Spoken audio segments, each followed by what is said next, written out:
তোমার ভাই যে দামরা ভাইরা যে এটা এমন করতেছে দোলনাটা লয়া এটা যদি ছিঁড়া যায় কিনা দিব আমার ভাই আমার দোলনার মধ্যে বইতেই পারে এই লাগা তুমি তো যা মন চায় তা কইতে পারো। আমি কি কই বইছি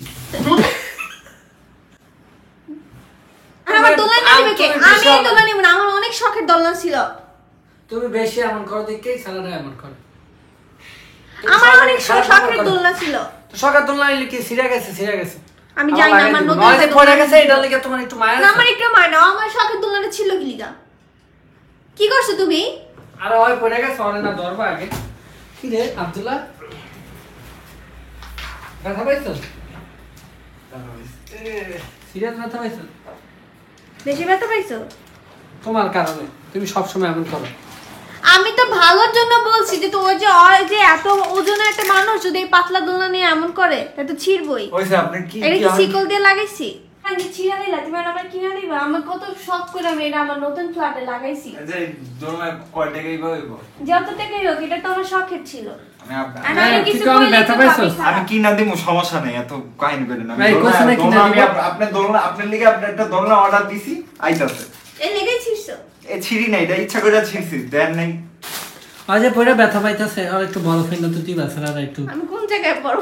হ্যালো গাইস, আসসালামু আলাইকুম। সবাই কেমন আছেন? তো অনেকে এই ভিডিও দেখার পর ভাবতেই পারেন যে আমি নাকি আমার দেবরকে একদমই সহ্য করতে পারি না। আসলে আমার আর আব্দুল্লাহর সম্পর্কটা হচ্ছে একদম মারামারির সম্পর্ক, মানে সাপ আর বেজির মতো সম্পর্ক আর কি। কিন্তু আমাদের মধ্যে কিন্তু ভালোবাসা অনেক রয়েছে। ও একদম আমার ছোট ভাইয়ের মতো আর ও আমাকে বড় বোনের মতো শ্রদ্ধা করে। এজন্য আমরা সারা দিনই ঝগড়া করতে থাকি এটা নিয়ে কিন্তু কেউ মাইন্ড করবেন না। যাই হোক, ও আমার দোলনাটা ছিঁড়ে ফেলায় আমি কিন্তু মনে মনে অনেক কষ্ট পেয়েছি, আর এজন্য ও কিন্তু আমার জন্য আরো একটি দোলনা নিয়ে আসে। আমরা কিন্তু আমাদের এই সুন্দর সুন্দর দোলনাগুলো নিয়ে থাকি রেহলাস লাক্সারি ক্লোজেট এই ফেসবুক পেজ থেকে। তাদের দোলনার কোয়ালিটি কিন্তু অনেক বেশি সুন্দর। একটা মেয়ের কাছে কিন্তু তার দোলনা মানে অনেক শখের একটা জিনিস। আমার কাছেও সেম। একটা ঘরে দোলনা থাকা মানে কিন্তু ঘরের সৌন্দর্যটা আরো বেশি বৃদ্ধি পায়। আমার দোলনাটা ছিঁড়ে ফেলায় কিন্তু আমি অনেক বেশি রাগ করেছিলাম, আর এজন্য আব্দুল্লাহ তাড়াতাড়ি এই দোলনাটা নিয়ে এসেছিল। আর এই দোলনার কম্বিনেশনটা কিন্তু আমার সোফার সাথেও একদম ম্যাচিং হয়ে গিয়েছিল।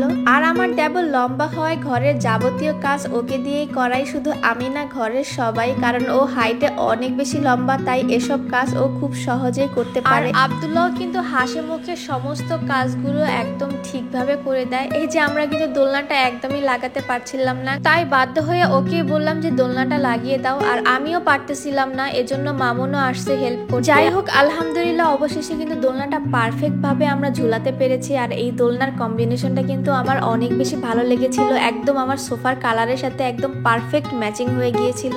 আর এরপর আমিও ঝটফট আমার এই দোলনার সাথে ম্যাচিং করে একটা সুন্দর ড্রেস পরে আসলাম, কারণ এই দোলনার সাথে তো ছবি তুলতে হবে, তাই না? আর যার বাসায় কিন্তু এমন সুন্দর একটা দোলনা আছে সে কিন্তু চাইলে একটু সাজুগুজু করে সুন্দর সুন্দর ছবি তুলতে পারে, আর চাইলে মন খারাপের সময় সুন্দর একটা বই নিয়ে এখানে ঘন্টার পর ঘন্টা সময় কাটিয়ে দেওয়া যায়। আর আমার ঘরের সবচেয়ে পছন্দের কর্নার কিন্তু এখন এই দোলনার সাইডটাই। এই দোলনায় কিন্তু অনেক সুন্দর সুন্দর ছবি তুলেছি আমি, আর ভিডিও করেছি। আর বাসার সবাই আমাকে বলতেছিল যে এই দোলনার সাথে আমার এই ড্রেসটা কিন্তু অনেক সুন্দরভাবে গিয়েছে, আর মাশাআল্লাহ আমাকে নাকি অনেক বেশি সুন্দর লাগতেছিল। আর মামুনও আমার সাথে একটু একটু দুষ্টুমি করতেছিল। তো আজ এই পর্যন্তই, সবাই ভালো থাকবেন, আল্লাহ হাফেজ।